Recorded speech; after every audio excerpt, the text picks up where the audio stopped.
Бисмиллахиррахманиррахим. Түнгі уақытта көңіл көтеретін сауық орталықтарында апаттық жағдай болады, өртке ұласатын.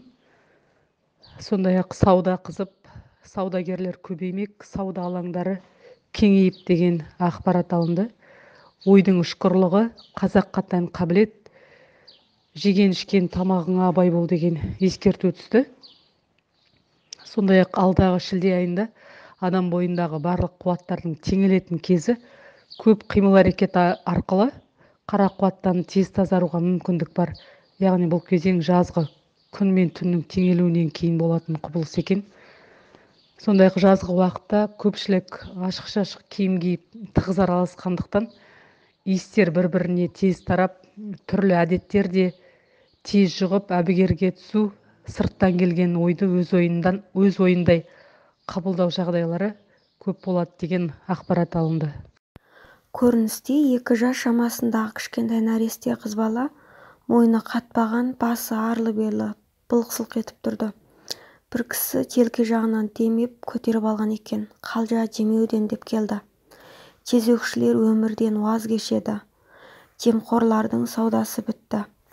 Күй атасы Құрманғазы атаның күйлерін тыңдаңдар деп келді.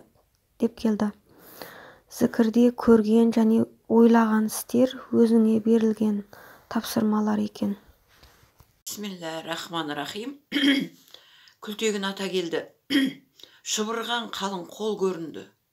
Ұлылық құйған ұлына, қылықты болған қызына, талаптанған ұрпақты жетелеп келер ұлыда, шапағат құйған ұлтыма, сыр сандықты ақтардым, тесіндеп пайдам жұртыма деп кетті.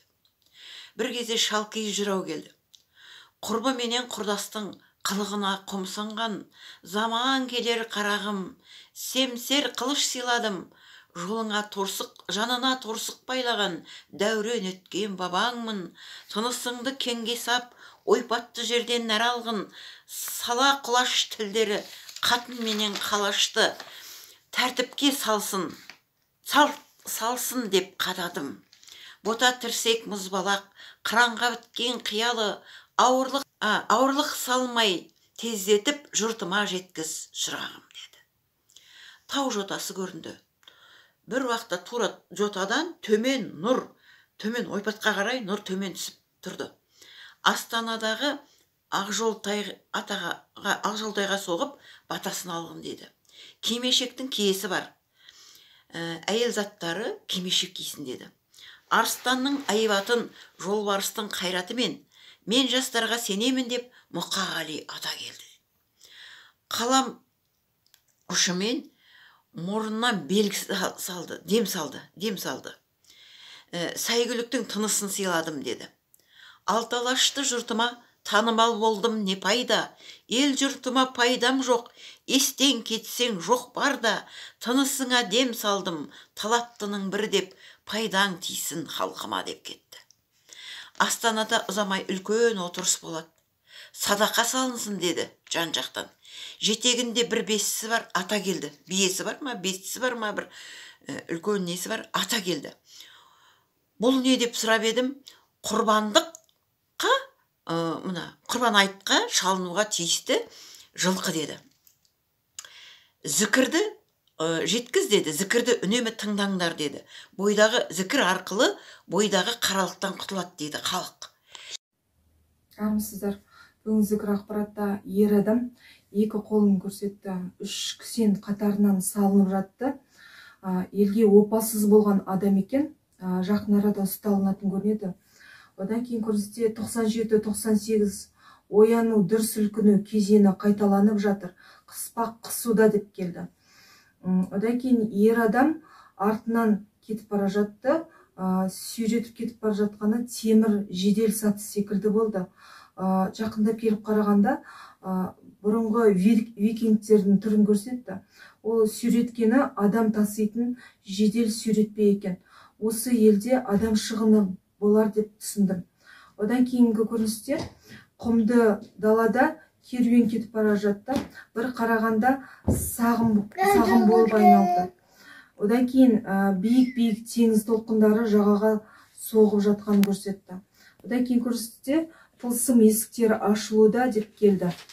жүгірген аң, ұшқан құс, судағы балық та бетіне шығып, аузын ашып, Алладан белгі айтып сөйлеп бастар, бірақ оны байқар пенде жоқ деп келді. Одан кейін көрінсе, күндіз аяқ асты түнге ұласып, жарық жұлдыз секілді кереге көзге ұқсап, жарық пайда болып, артынан сөніп, қайта жарық болатын тылсымнан осындай белгілер болады екен. Одан кейін көріністе ұзын сонар пенделер тұрды. Олар өкіметтен көмек сұрап, алақан жайып тұрғанын көрсетті. Осындай ақпарат бар. Бисмиллахиррахманиррахим. 1 маусым зікірден кейін ақпарат. Көп батырлар көрінді. Түзеу жолмен жүргені. Жолдың ар жағында аппақ қар болды. Көріністе ескі үй, ағаштан жасалған үй көрдім. Бұл үй сосын ақ үйге айналды. Сосын бара-бара ол кеңейіп, сол ақ үй кеңейіп, соңында осындай қоршаған қалаға айналды да, үлкен қала сияқты. 2 маусым зікірден алған ақпарат. Бірінші көріністе мен бетімнің ішінде жіп сияқты бір нәрсе тартып жатыр. Сосын бұл жіппен, мен көргенім жіппен адамдар құлап жатыр да осы жерге. Келесі көріністе осындай цилиндрді көрдім.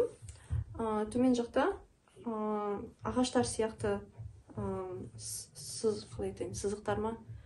Мен ойым келді, ол киіз үй болып көрінеді.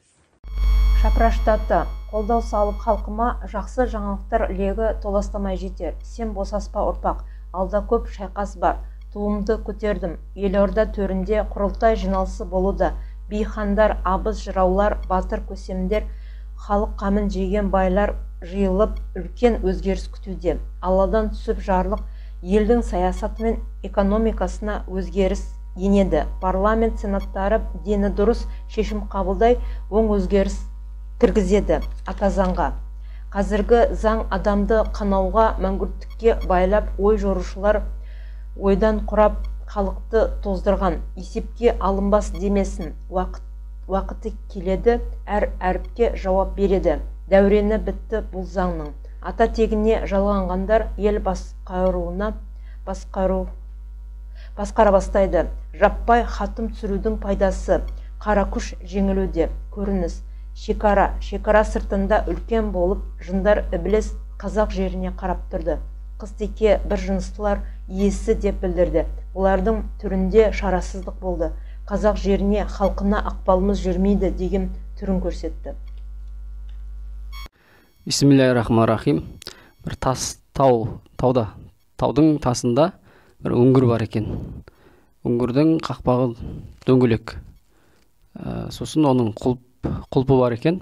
Бір кезде кілт келді да, құлпқа соғылып, есік ашылған кезде ар жағынан бірінші үңгірдің аузына жақын жерде қылыш сияқты көрінді, қанжарға ұқсады. Сондай тылсым үңгір ашылады екен. Келесі ақпаратта бір көптеген қысқа бір қарыстың ұзындығындай ток сымдарды бір неге салған, сөмкеге, жұмыскердің сөмкесі, жұмыс сөмкесі, соның ішіне көп салып алған. Сосын Қытайды көрсетті, Қазақстанға келген екен, инженер сияқты, электрик па, инженер сондай. Сол қасында тағы бір адам бар, екеуі жұмыс істеп жатқан көрініс көрінді. Бисмиллахиррахманиррахим. Абылайхан атамен Түктүбай атаның белгісімен жарық көрінді аспанда. 3 бұрыштың ішінде адам тұрды. Сол адам құсқа айналды. Салт атты биікте аспанда көрінді.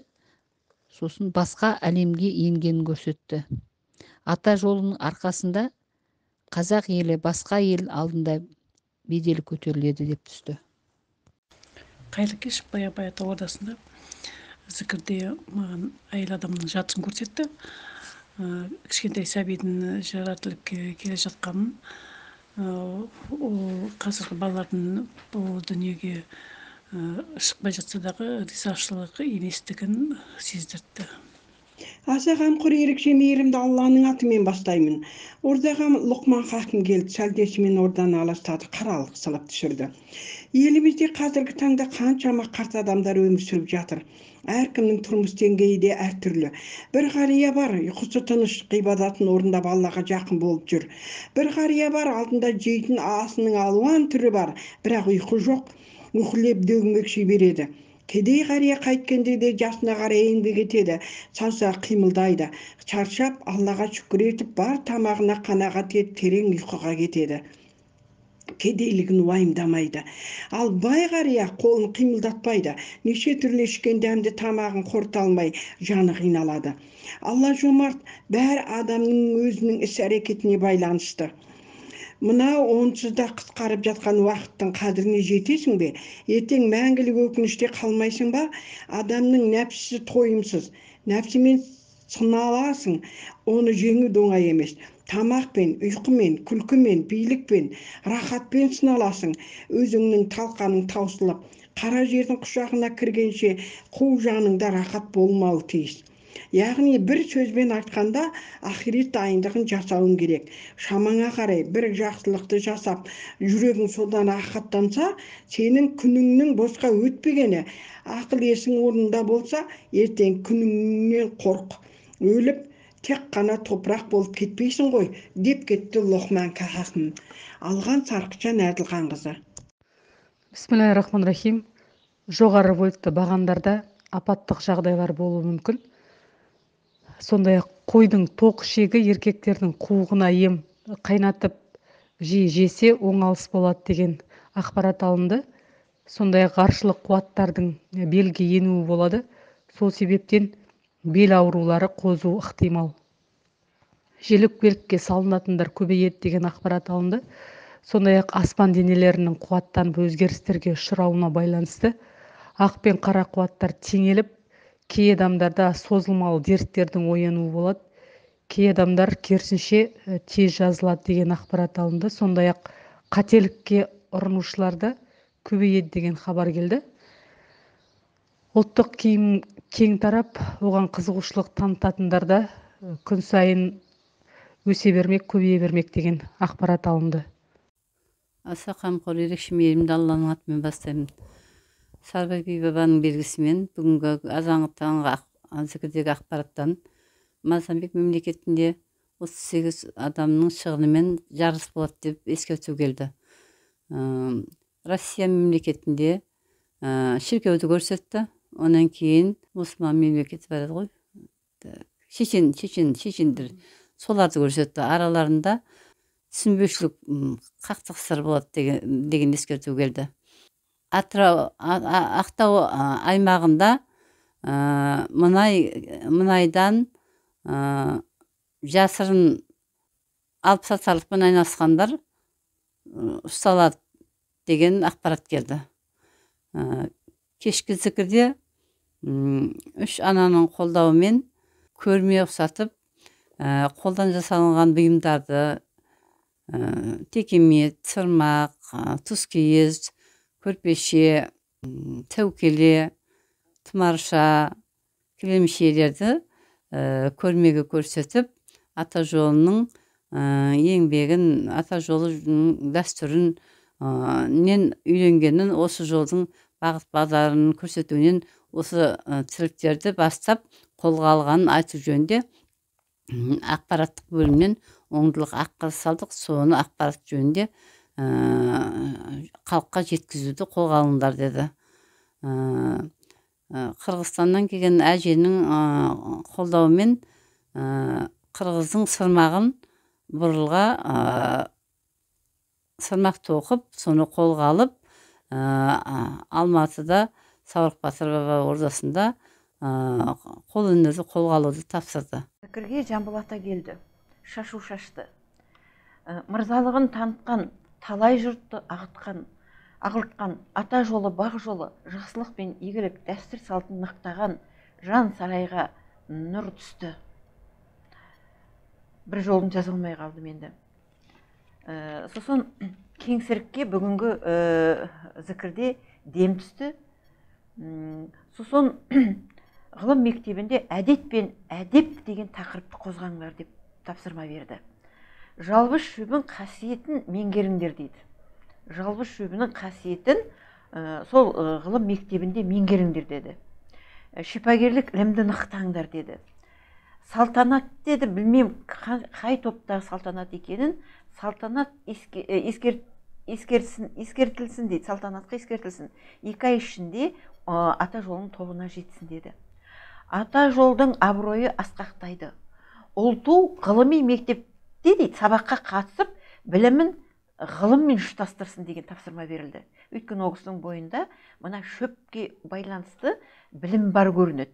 Соны ол кісіде білім былай не жүзінде барда жинақталмаған. Ол кісінің пайдасы көп тиетін көрінеді. Сонан кейін Англия елінде өзгерістер келеді деді.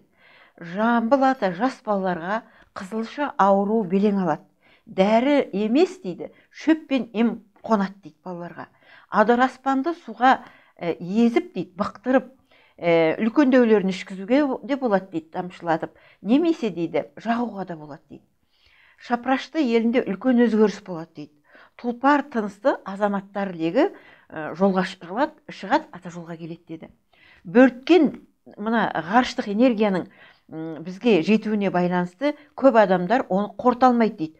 Сондықтан жас балаларда да жаңағыдай осындай аурулардың дененің сыртқы терісінде біраз ғана жаңағыдай қызылша, бөрткен сияқты аурулар пайда болады дейді. Оған жақпа май жасап үйреніңдер дейді. Шипагерлік ілім дегені соны нықтаңдар деп отырғаны біздің ғылым мектебінде емдік шөпті меңгеруді қолға алу керек екен. Осы өйткені қазір күз келе жатыр, барлық шөптер өсіп жатыр, олар гүлдегеннен кейін олардың гүлдерін жинақтап май жасау әдісін үйрену керек екен. Оны білетін адамдар бар деді. Көп дәрі дайындаңдар деді, шөп дәрі дайындаңдар деді. Қыс бойы ішуге деді. Соған қарағанда мына жаппай жас балаларға қатысты бір ылаң дейді ғой, сондай бірдеңелер келе жатыр, содан сақтанудың жолын қарастыруымыз керек екен. Құрғақ жөтелде болуы мүмкін деп еді. Табандарыңды тазаласын дейді. Кейбір ата-аналар балаларына қатысты жаңағыдай жұмыртқа қабығын дейді, сары суға салып қойсаңдар дейді, ішуге де, иммунитетті көтеруге де, кейбір мына шөлдей беретін ауруды неме деп айтушы еді? Сахарный диабет деп айтады ғой, сол ауруға дейді, дәрі орнына пайдалансын дейді. Жаз мезгілінде сары суды босқа төкпей, жаңағыдай көп дәрі жасап қойыңдар дейді. Бөртпеге де басқа шөппен қосып дейді, сол сары судан да дәрі жасаңдар дейді. Суықтап қалған денені деді, оған да ем болады, бірақ мен оны ала алмай қалдым. Қайырлы күн баршаңызға. Елеулі атқа ер салмай, ердің жөні болама, еліңе жасасаң еңбекті, ерлігің сенің шықпай ма, мәртебеңді көтеріп, қалқың сені қолпаштап, артыңнан еріп жүреді. Адал жасасаң еңбекті, жемісі болады Алладан, жалған өмір зымырап, сағат тілінде өтеді, уақытыңды қадірлеп, орнын тауып сенде бір кірпіш болып қаланып, артыңда із қалдырып, тәубамен жетсең Аллаға, жанатың сенің сол болар. Бір Алланың атымен бастаймын. 4 маусым күнгі кешкі зікірден ақпарат.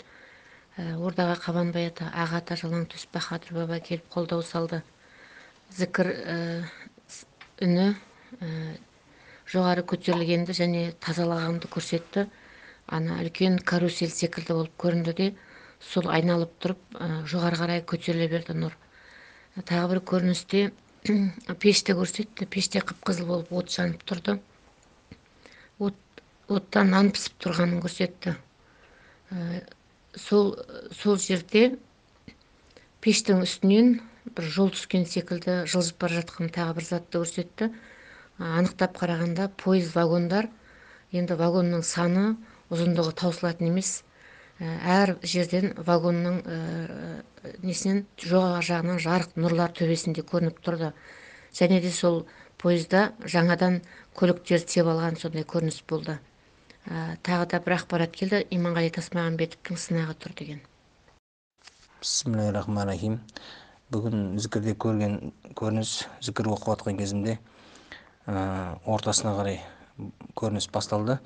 Сол кезде мынау бұғылар көп боп қаптап кетті да, мынау жан-жағымда айналып жүгіріп дүбір-дүбір етіп дауыс шығып. Сосын мынау жүкче халықтар бар, соларды көрдім. Сол бұғылармен, сол көп кетті бұғылар. Сол көбейе берген сайын, дүбірлер күші көбейе берген сайын менің анау зікірде қиналып кеттім да, содан зікірімді тоқтата қойдым. Сондай көрініс болды. Ордаға Қаздауыс Қазбек ата келді, қаламмен ордан аластады, қаралық сылып түсірді. Бірінші өзінің тұзағын адам баласын өзіне жамағат қылу үшін жан-жақты құрады. Құрғанда да өте айлакерлікпен, біліммен дөп басып құрады. Соның бір дәлелі қазіргі ақсап тұрған тілің, түрің қазақ, қаның қазақ болса да тілің шүлдір. Не орыс емес, не қазақ емес, екі арада жүрген бір дүбәрә болдыңдар.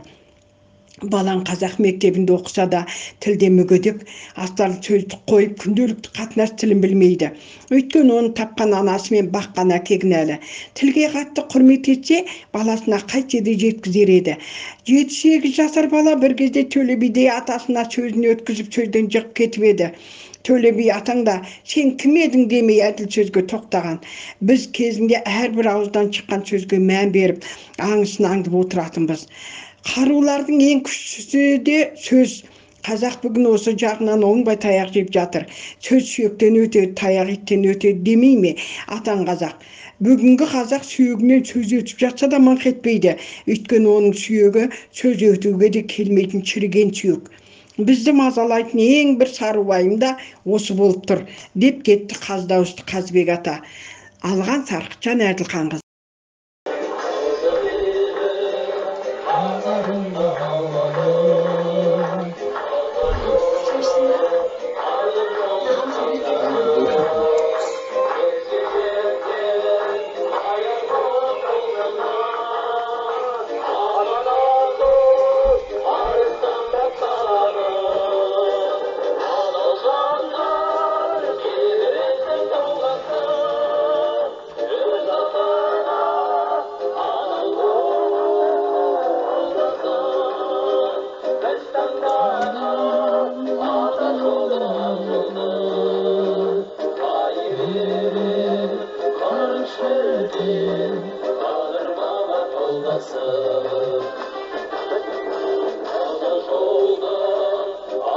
Bilgen olmaydı